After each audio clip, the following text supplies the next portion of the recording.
lihat sejarah, kira-kira pada tahun 1054 terjadi perpecahan besar pertama, itu yang disebut Great Schism. Skisma gereja pertama, jadi bayangkan dari gereja perdana itu nyatu, tapi kemudian sekitar tahun 1054 gereja timur ya memisahkan diri dengan sangat tegas karena memang ada beberapa perbedaan dan ini menjadi gereja ortodoks. Dari mana sumbernya? Semua dari gereja perdana sebenarnya ya. Nah, tapi kemudian gereja barat yang kemudian disebut gereja Katolik Roma, nah itu pecah lagi pada tahun 1517. Nah, itu kemudian ada Katolik, Roma Katolik dan ada Protestan. Nah, kita harus mengerti juga bahwa dalam realitanya banyak aliran muncul lagi di dalam gereja Protestan. Gereja Katolik cenderung tetap menyatu. Gereja Timur sebenarnya banyak juga bagian-bagiannya, tetapi mereka juga lebih menyatu. Nah, gereja Protestan yang menarik ya, kalau kita lihat sejarah, nah ini memang sejarah yang kita nggak bisa tutup mata, bahwa ada berbagai perpecahan yang timbul karena berbagai masalah. Ada yang masalah karena tradisi, ada yang masalah karena ajaran, walaupun bukan pada ajaran-ajaran yang inti. Karena ingat, mereka tetap menerima pengakuan iman rasuli, tetapi dalam hal tertentu, misalnya dalam hal kepemimpinan gereja, itu ada berbagai perbedaan. Nah, mungkin kita tanya, loh, kok Bang bisa ada perbedaan? Karena menarik juga bahwa Alkitab kita tidak memberikan keseragaman. Di dalam Alkitab misalnya, ada berbagai hal yang tidak disimpulkan secara khusus, sehingga kita menyimpulkannya begini. Kayak Tuhan kasih kebebasan, silahkan. Ada yang bilang gereja yang benar itu harus ada yang mimpin, namanya bishop, ya, ada ketua sinodenya begitu. Nah, ada nggak model begitu? Ada. Kalau kalian lihat, ada juga di dalam Alkitab model itu. Terus ada yang bilang, enggak, gereja itu yang mimpin harusnya majelis. Maka ada sistem kemajelisan begitu ya, yang pimpin bukan orang tertentu tapi kemajelisan. Ada nggak sistem itu? Ada juga di Alkitab. Ada lagi gereja yang bilang enggak, gereja itu yang mimpin harusnya jemaat. Jadi akhirnya muncul tuh ya, yang melihat bahwa harus dipimpin oleh satu orang, namanya aliran episkopal misalnya. Tapi ada yang bilang enggak, harus dipimpin oleh sebuah kemajelisan yang disebut presbiter, makanya disebut gereja presbiterian. Jadi ini masalah gereja saja, kekuasaan tertingginya ada di siapa, itu di Alkitab membebaskan, karena ada berbagai pola. Yang mengatakan di pemimpin, episkopal, nah contohnya kayak gereja Katolik gitu ya, itu menganut episkopal di mana paus lah pemimpin tertingginya, ayat yang dipakai, Petrus, di atas batu karang ini aku akan mendirikan jemaat. Lalu ada yang tadi presbiterian, gereja-gereja seperti GPI, GKI ya, yang punya sistem kemajelisan, lalu kemudian ada sinodenya. Nah, itu menggunakan sistem presbiterian. Tapi kemudian ada yang bilang enggak, kekuasaan tertinggi ada di jemaat. Muncullah gereja-gereja dengan aliran congregational, di mana kekuasaan tertinggi ada pada jemaat. Dan itu di Alkitab juga, kalau kita lihat di berbagai konteks, nanti baca Kisah Rasul, ada semuanya gitu ya.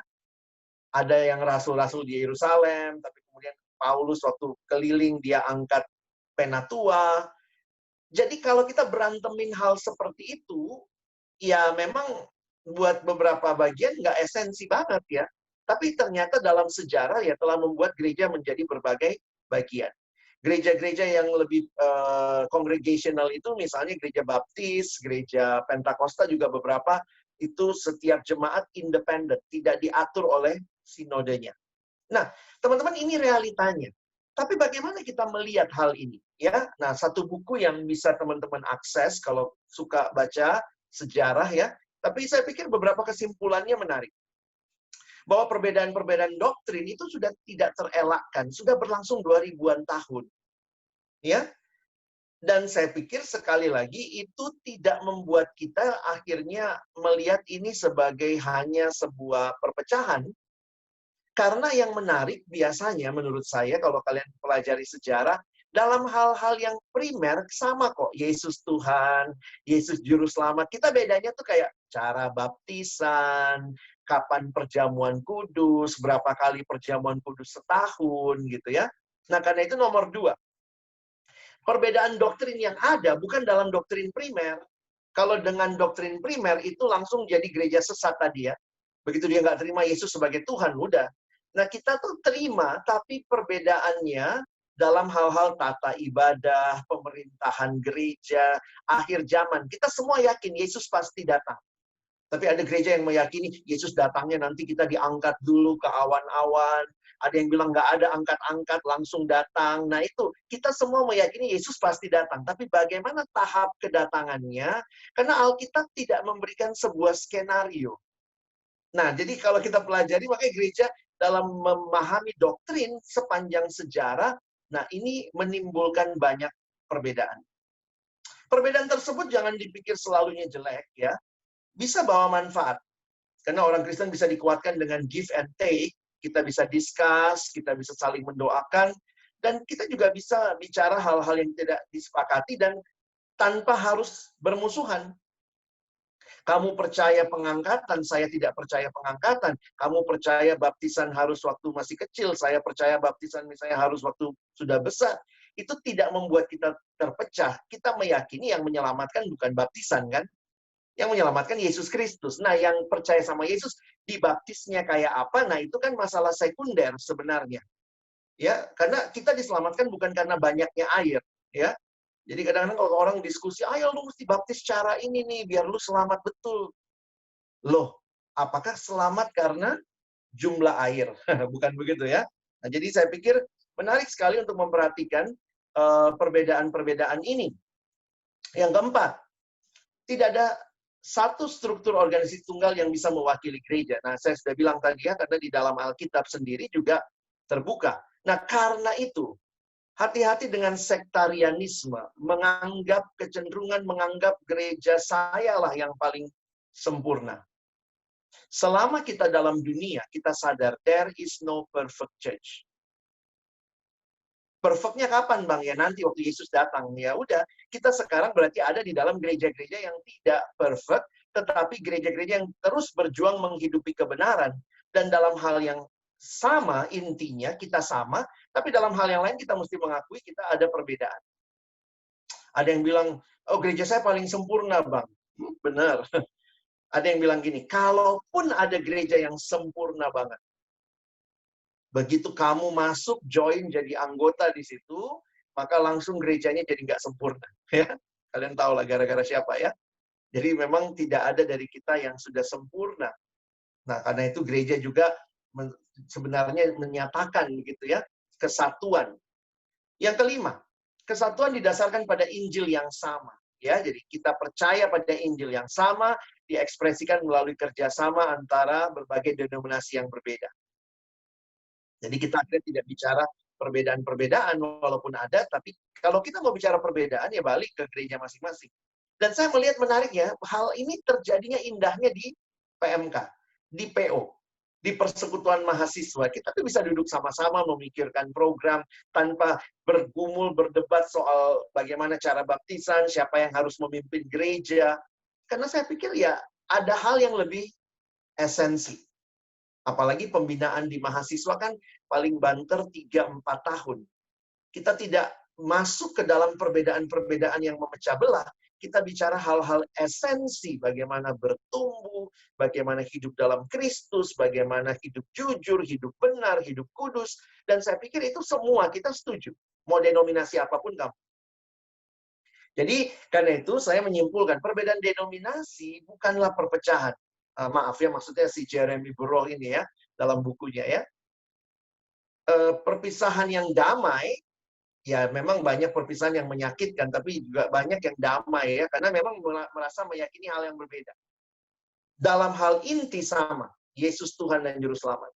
Tapi bagaimana ada yang lebih suka dibaptisnya waktu kecil, ada yang melihatnya seperti ini dan itu, dan akhirnya karena itu kita terbuka, ada perbedaan denominasi. Nah, bagaimana kita bawa ke PMK, ke PO, ke persekutuan kita? Nah, saya berpikir persekutuan mahasiswa yang terbaik memang adalah interdenominasi sifatnya ketimbang denominasi. Kenapa? Coba perhatikan begini. Bayangkan kalau semua denominasi masuk kampus. Jadi adalah PO, FTUI, semua denominasi. Misalnya, maaf ya, ada HKBP buka cabang di PO. HKBP buka cabang di POF, di FT. Jadi ada HKBP FT, ada GPIB buka, GPI buka, Gereja Katolik buka, Advent buka, gitu ya. Nah, saya mau tanya nih, kalau semua buka cabang di kampus, denominasi, kita mesti pinjem berapa ruangan untuk PJ, ya?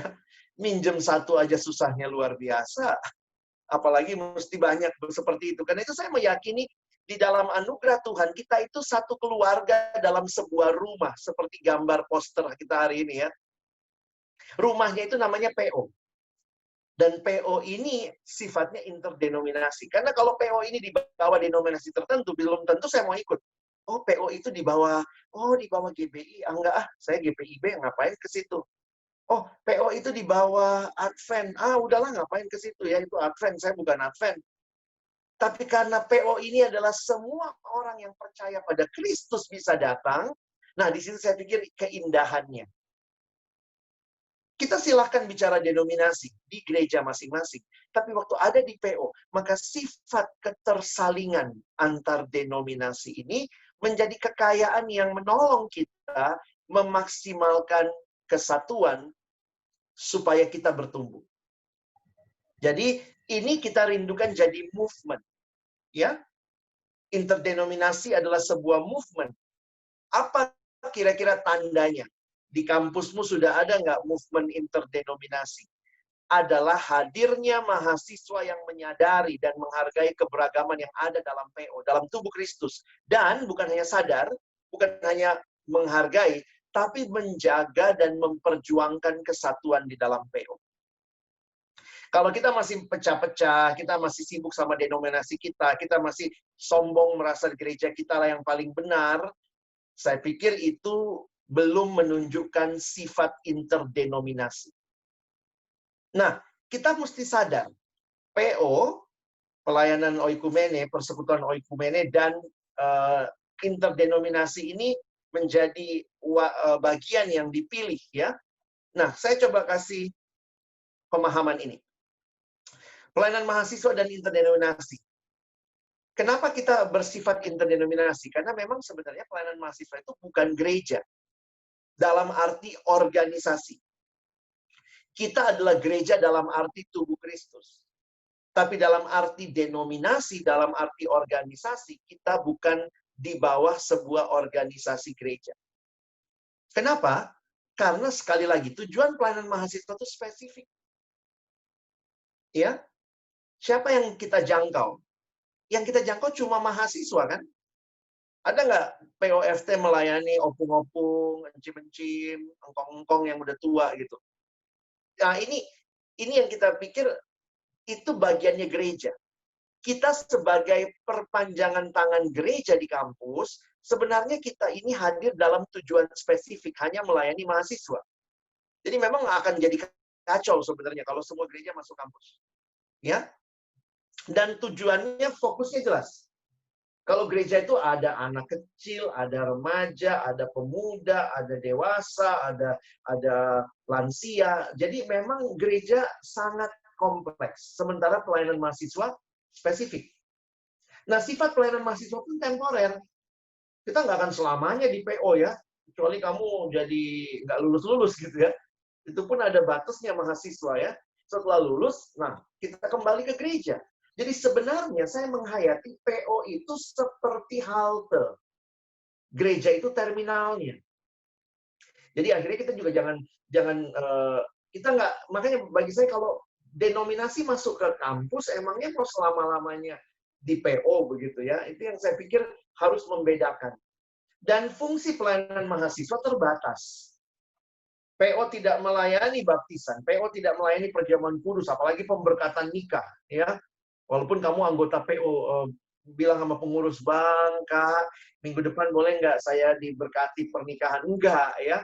Jadi, karena fungsi ini, maka saya melihat, ya memang lebih tepat PO sifatnya interdenominasi. Jadi, ini beberapa slide terakhir untuk kita pahami, bahwa interdenominasi itu sifatnya antar aliran, dan semangatnya adalah menjalin kesatuan di antara orang percaya yang berbeda denominasi. Itu yang kita perjuangkan. Jadi PO yang interdenominasi itu bagaimana? Tidak menganut suatu doktrin yang sepenuhnya milik satu aliran gereja. Loh, kalau gitu PO nggak ada doktrinnya? Enggak. Tetap ada, karena doktrin itu sebenarnya kan kesimpulan pengajaran Alkitab.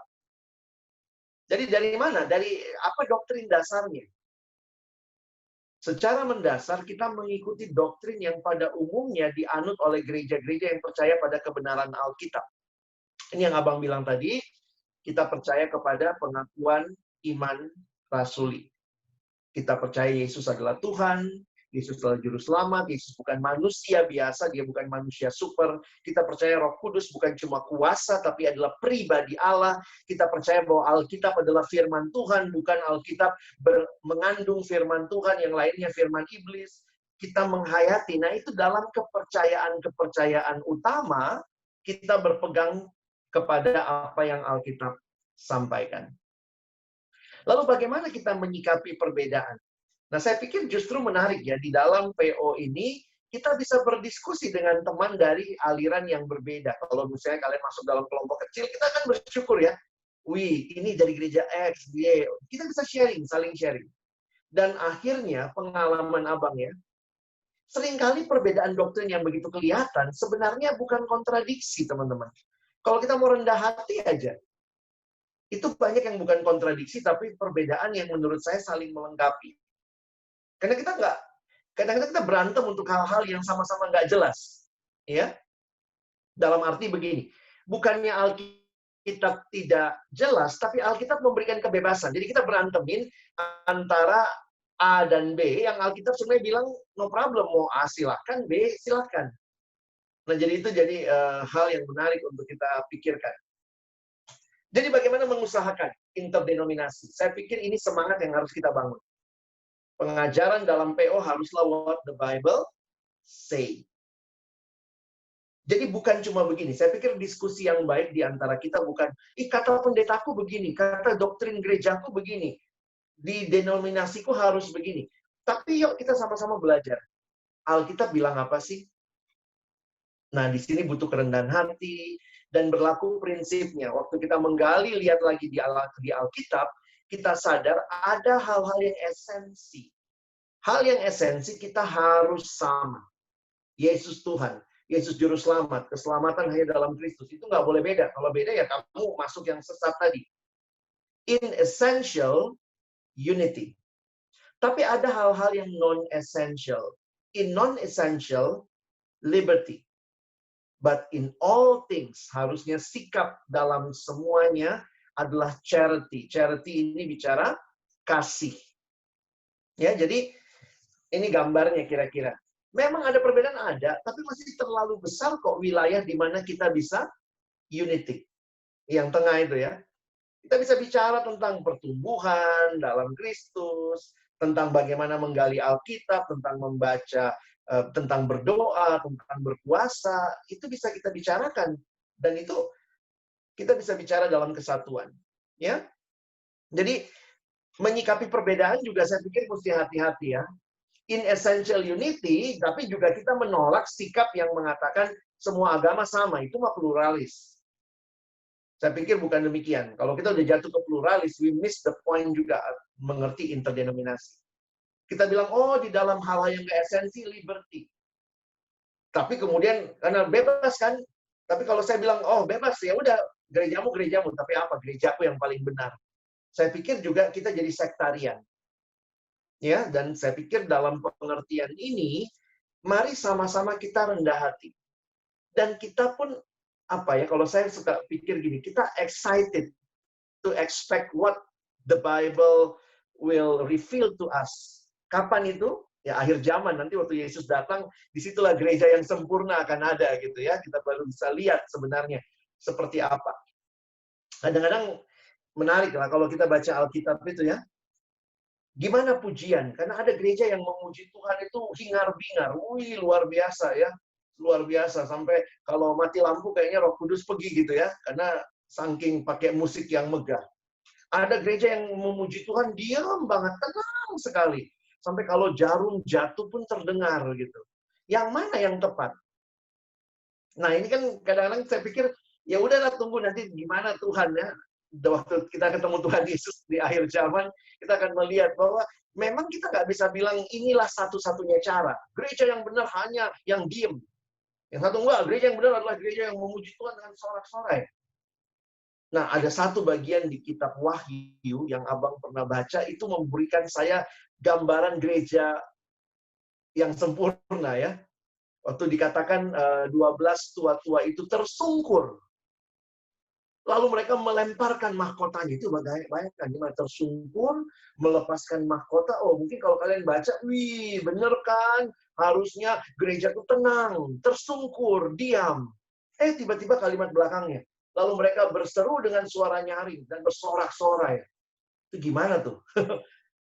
Ibadah yang tersungkur, diam, tapi sorak-sorai. Nah, nanti kita nikmati ya. Kalau sekarang ya sudahlah, kamu di gerejamu nikmatilah. Caranya mungkin lebih tenang, ya kalau kamu lebih suka itu, silakan.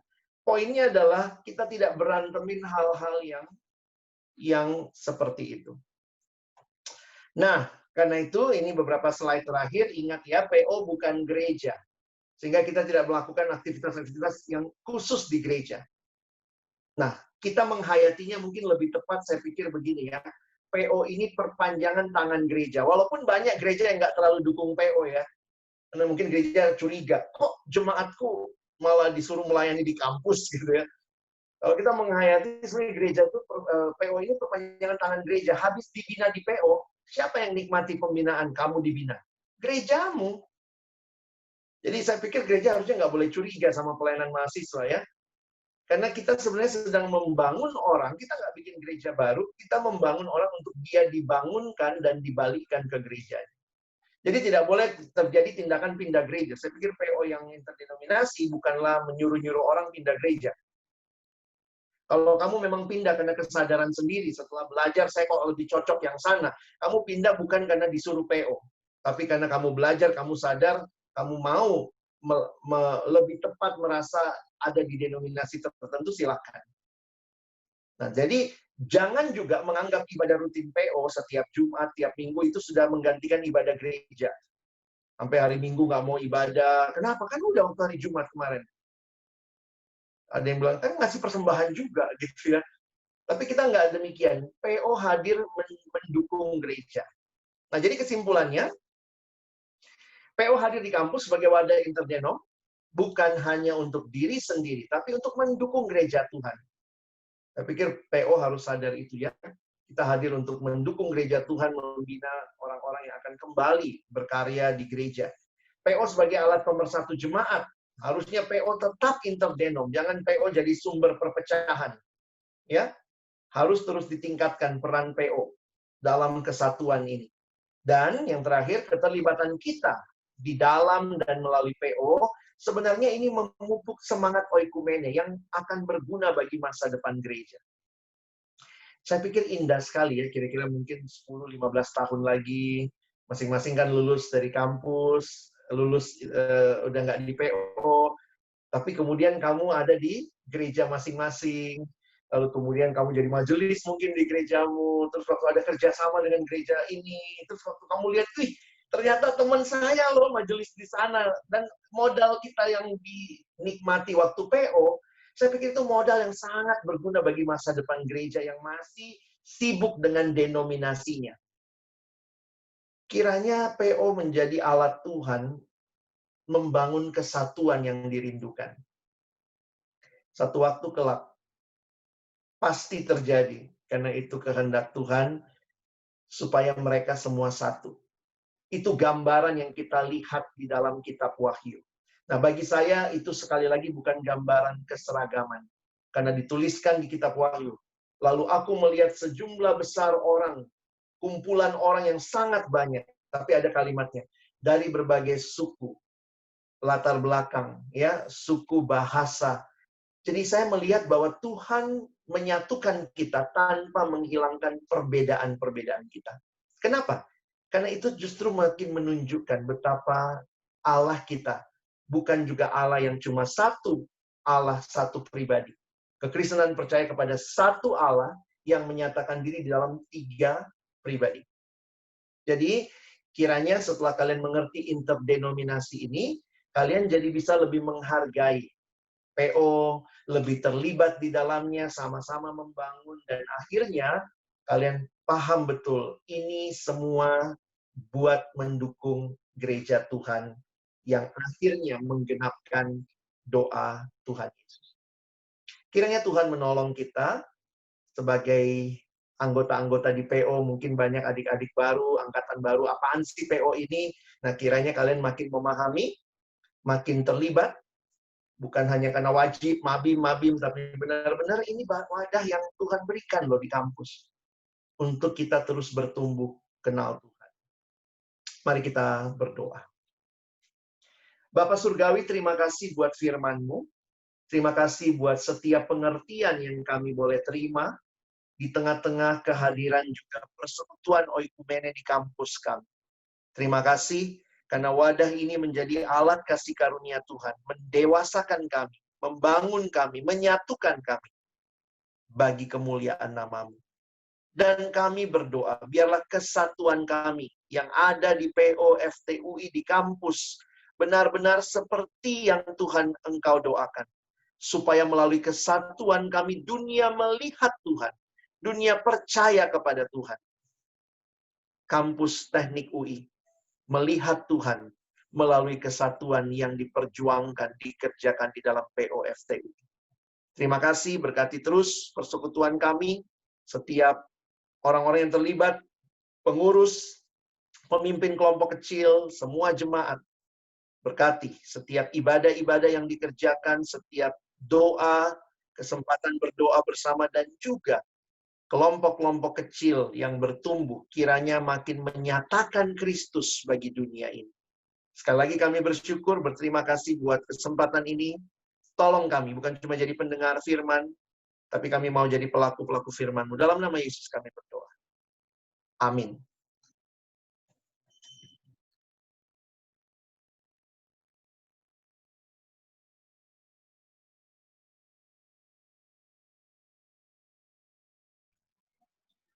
Ya, terima kasih Bang Alex atas firman-Nya. Bisa kembali ke slide mungkin.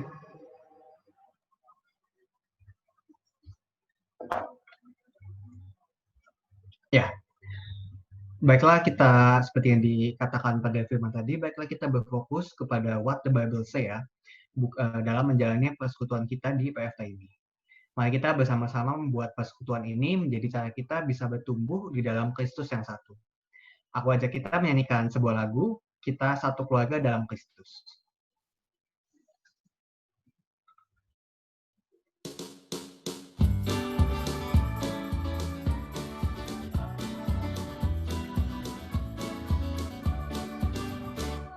Kita satu keluarga dalam Kristus, karena kasih-Nya yang telah mempersatukan.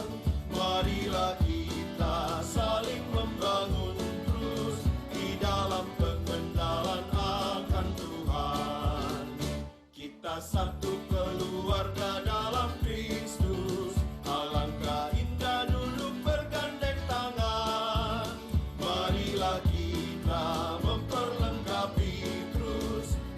siap menjadi alat Tuhan, saling membangun dan mengisi dalam pengenalan firman Tuhan, serta menjadi terang Tuhan, dan nama Tuhan dipermuliakan.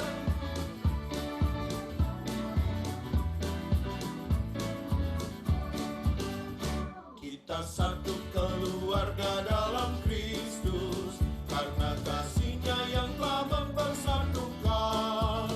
Marilah kita saling membangun terus di dalam pengenalan akan Tuhan.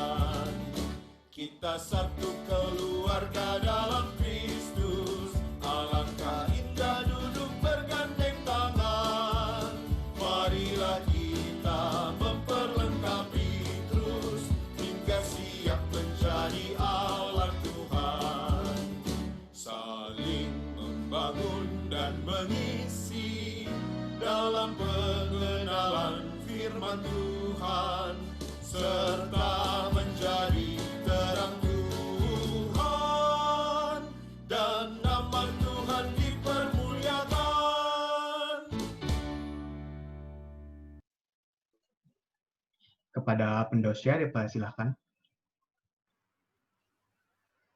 Teman-teman, mari kita bersatu dalam doa. Bapa kami yang bertata di dalam surga, terima kasih ya Bapak atas kesempatan yang telah Kau berikan kepada kami, sehingga kami bisa bersama-sama berkumpul pada hari ini untuk mengadakan POJ topik tentang intervenum ya Bapak. Bapak ingin berdoa juga untuk Bang Alex sebagai pembicara. Terima kasih karena Engkau telah memimpin dia dalam menyampaikan firman Tuhan. Semoga apa yang disampaikan juga sesuai dengan kehendak-Mu, dan bisa juga bertumbuh dan berkah dalam hati kami sekalian, sehingga bisa melaksanakannya dalam sehari-hari dan bagikannya juga kepada teman-teman yang lain. Berkati juga mungkin pelayanan di tempat lain, semoga ia bisa terus melayani akan Kau. Berkati juga kesehatannya, keluarganya, dan pekerjaan-pekerjaan lainnya. Berdoa juga ya Bapak untuk pelayan-pelayan POJ hari ini, kiranya Engkau yang terus menyertai dan membimbing mereka, sehingga mereka bisa melayani dan memuliakan Nama-Mu lagi di kesempatan-kesempatan lainnya. Teman-teman, aku ajak kita untuk mengangkat pokok doa. Kali ini kita akan mendoakan pokok doa mengenai bangsa Indonesia. Yang pertama, pada Senin kemarin telah terjadi banjir dan longsor di Tasikmalaya yang mengakibatkan 1 orang meninggal, kerusakan bangunan, dan akses jalan yang tertutup. Mari berdoa agar keluarga yang ditinggalkan dapat dikuatkan dan masyarakat di sana juga diberi ketabahan dalam menghadapi musibah yang terjadi. Berdoa juga agar pemerintah bersama dengan warga sekitar dapat segera mengatasi masalah-masalah atas dampak musibah yang terjadi. Untuk pokok doa ini mari kita doakan bersama-sama.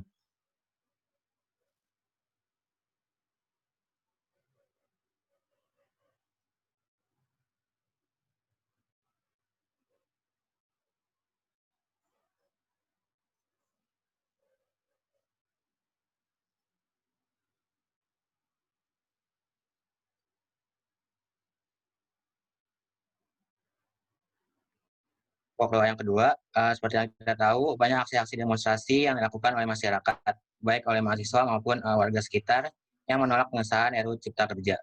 Demonstrasi ini terus berlanjut dari minggu lalu hingga bahkan sampai hari ini. Mari kita doakan kondisi Indonesia agar bisa tetap aman dan damai. Doa juga semoga tidak terjadi kerusuhan maupun kericuhan ketika aksi demonstrasi tersebut dilakukan lagi nantinya. Mari kita doakan juga semoga pemerintah bisa menangani hal ini dan bisa mengambil keputusan yang tepat juga terkait RUU tersebut. Pokok doa ini mari kita doakan sama-sama.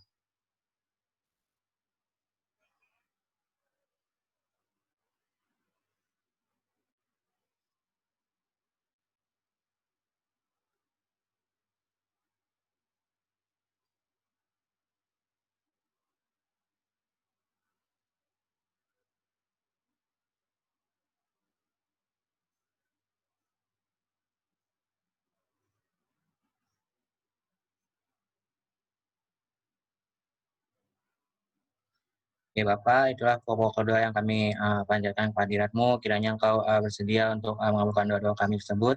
Kalau sebentar kami akan melanjutkan ibadah kami. Kiranya Engkau yang menuntun ibadah ini dari hingga akhirnya nanti. Terima kasih ya Bapak, dan saya sudah berdoa dan ucap syukur. Haleluya. Amin. Kepada Pewata dipersilahkan.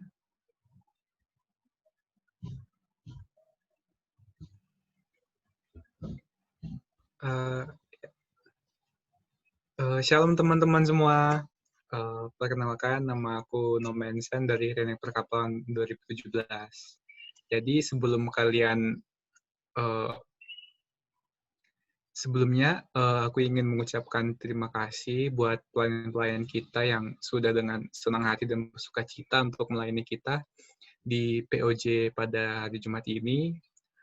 Terima kasih kepada pembicara kita, ada Bang Alex Nanlohi. Terus ada MC kita yang sangat keren dan sangat ganteng ini, ada Cornelius dari Teknik Perkapalan 2017.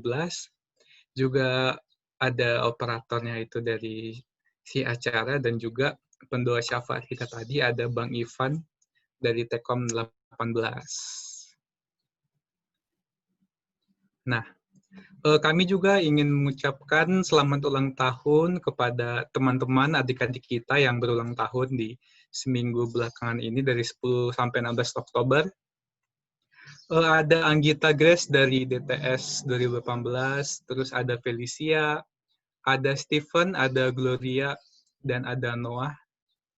Dan juga pada tanggal 11 Oktober itu ada Miraklita Evangeline dari DA 2020.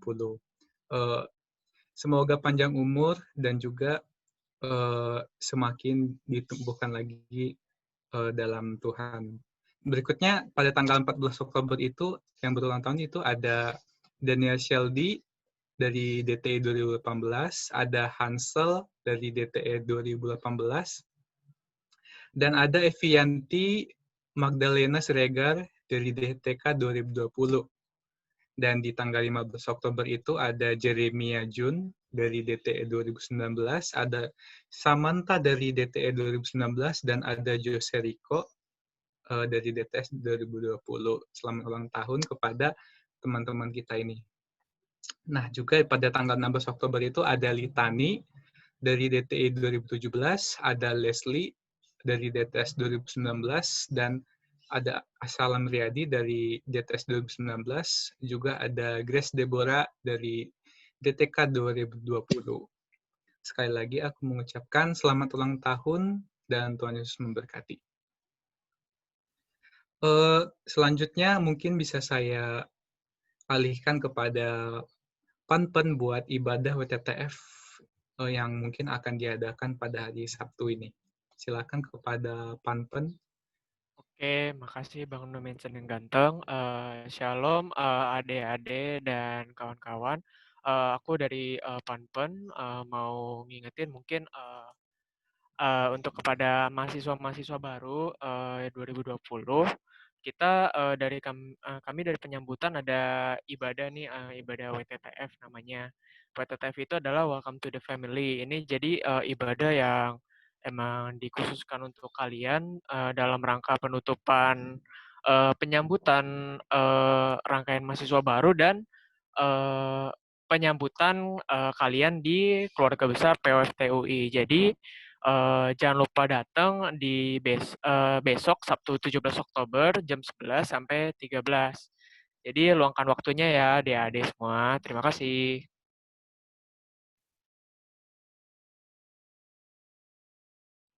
Oke, terima kasih kepada Bang Elo atas pemaparan tentang ibadah WTTF pada hari Sabtu ini. Berikutnya, untuk persembahan online, teman-teman adik-adik bisa langsung saja transfer ke bank rekening berikut ini yang ada di layar dengan atas nama Haryadi Wijaya. Bisa melalui M-Banking, Instant Banking, dan lain-lainnya.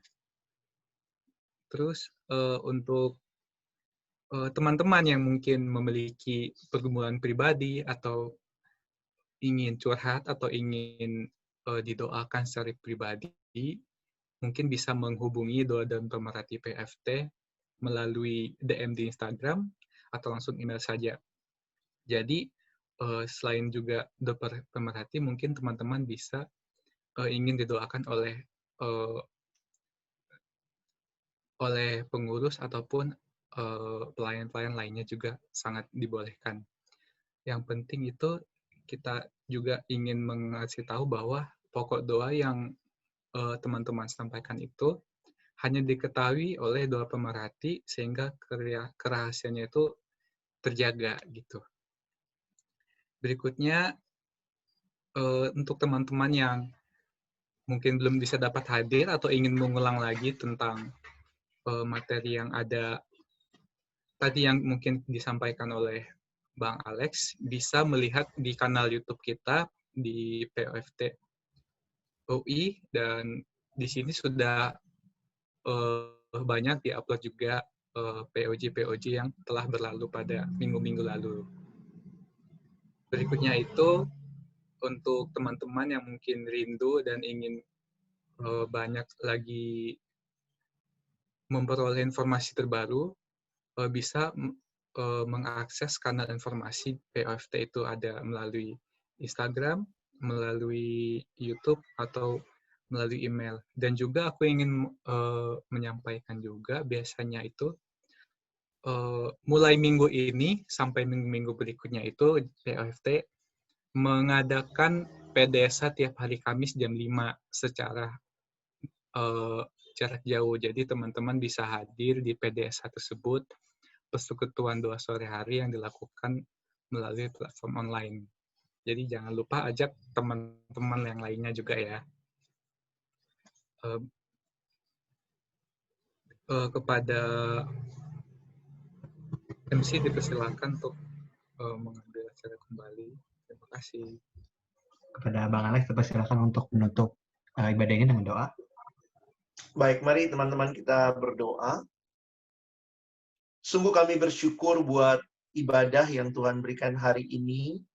Terima kasih setiap pujian, setiap doa, setiap kebenaran firman yang sudah kami terima. Biarlah juga menuntun hidup kami secara khusus menjalani hari-hari hidup kami ke depan. Dan juga bersama-sama membangun persekutuan POFTUI yang Tuhan berikan kepada kami. Kami terus menyerahkan waktu-waktu kami harus belajar dari rumah, dari jarak jauh, tapi biarlah juga kesempatan kami mengenal satu sama lain dalam persekutuan ini menjadi alat kasih karunia Tuhan untuk juga mendewasakan kami. Berkati buat semua pengurus, untuk seluruh jemaat yang terlibat, setiap pemimpin kelompok kecil, biarlah kami menjadi bagian dari membangun kerajaan Allah di kampus kami di POFTUI. Terima kasih Tuhan sekali lagi buat kesempatan ini. Dan kalau sebentar kami akan melanjutkan aktivitas kami, baik kami yang akan melanjutkan kuliah ataupun aktivitas yang lain, kami sungguh memohon anugerah Tuhan. Mampukan kami menjalaninya dengan tetap memuliakan Tuhan dalam seluruh aspek hidup kami.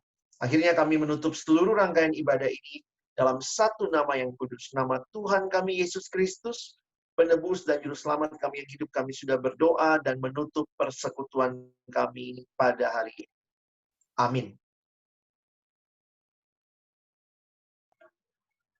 Ya, kepada teman-teman, dipersilakan untuk bersatu sejenak.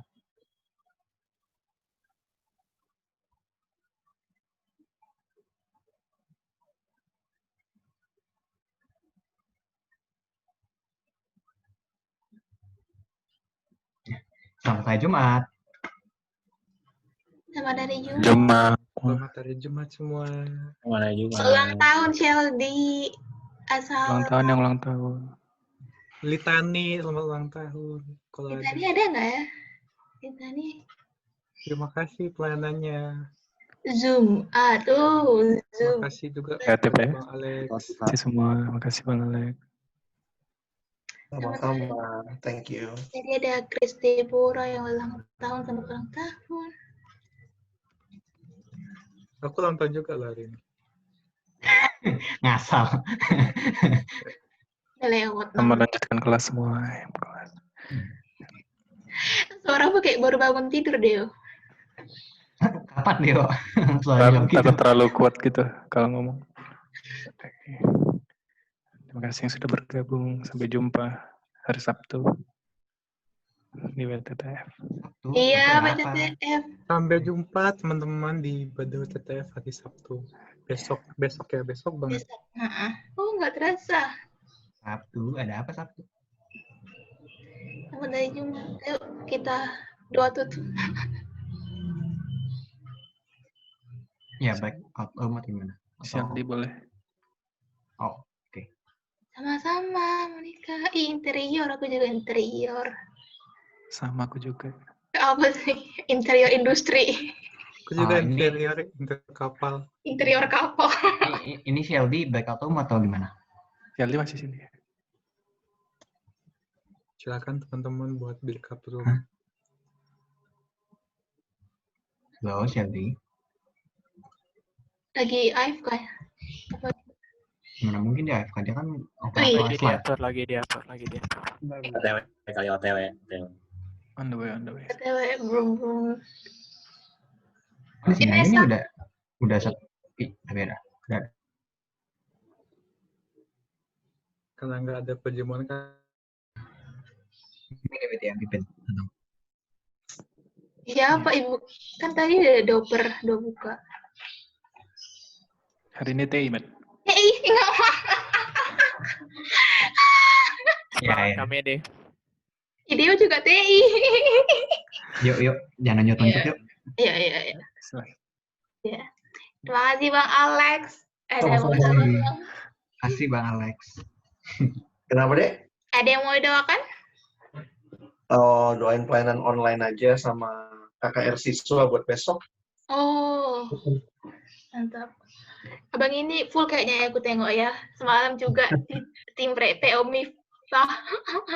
Malah lebih banyak pelayanan dalam situasi begini. Tuhan. Oke, nggak ada lagi kan yang mau join breakout room? Untuk kayaknya ini aja, Mat. Ya, oke.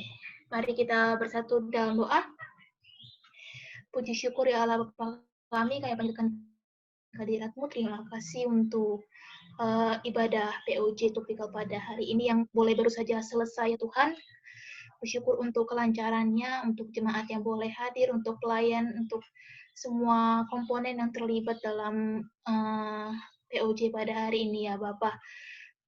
Kiranya ya Tuhan apa yang disampaikan pada siang hari ini tidak berlalu begitu saja, tapi biarlah boleh teman-teman kami, mungkin terkhususnya adik-adik 2020 yang baru mengenal adanya persekutuan di kehidupan kampus ya Tuhan, boleh lebih dalam lagi akhirnya tahu apa itu POFT dan POF ataupun PMK lainnya ya Tuhan, dan mau terlibat di dalamnya ya Tuhan, untuk dimuridkan, untuk dalam pelayanan atau untuk segala hal yang boleh mendukung pelayanan untuk kemuliaan nama-Mu saja ya Bapa. Di sini kami ingin berdoa juga untuk abang kami, Bang Alex, yang masih Engkau pakai ya Tuhan dalam kehidupannya untuk melayani-Mu.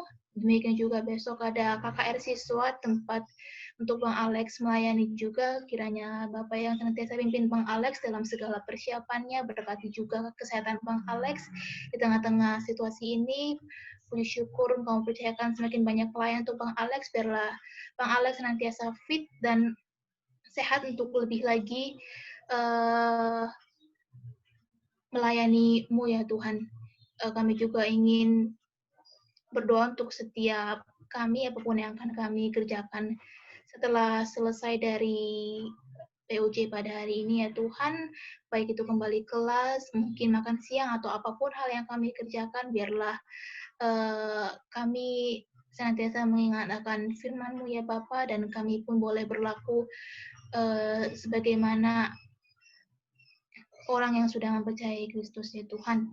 Jikalau ada yang kesalahan yang kami perbuat Tuhan dalam ibadah kami ini, mungkin kami tidak menaruh perhatian 100% ataupun terdistraksi oleh hal-hal yang lainnya, kami mohon ampun ya Bapa, agar terhambat daripada-Mu saja. Inilah doa yang kami sampaikan, dalam nama-Mu Kristus kami berdoa. Amin. Terima kasih. Thank you, Dek. Terima kasih ya, Terima kasih, Bang. Bang. Ya, Terima sama-sama. kasih, Cornel. Terima kasih, Bang. Semua. Thank you. Selamat kelas. Selamat kelas semua. Bye.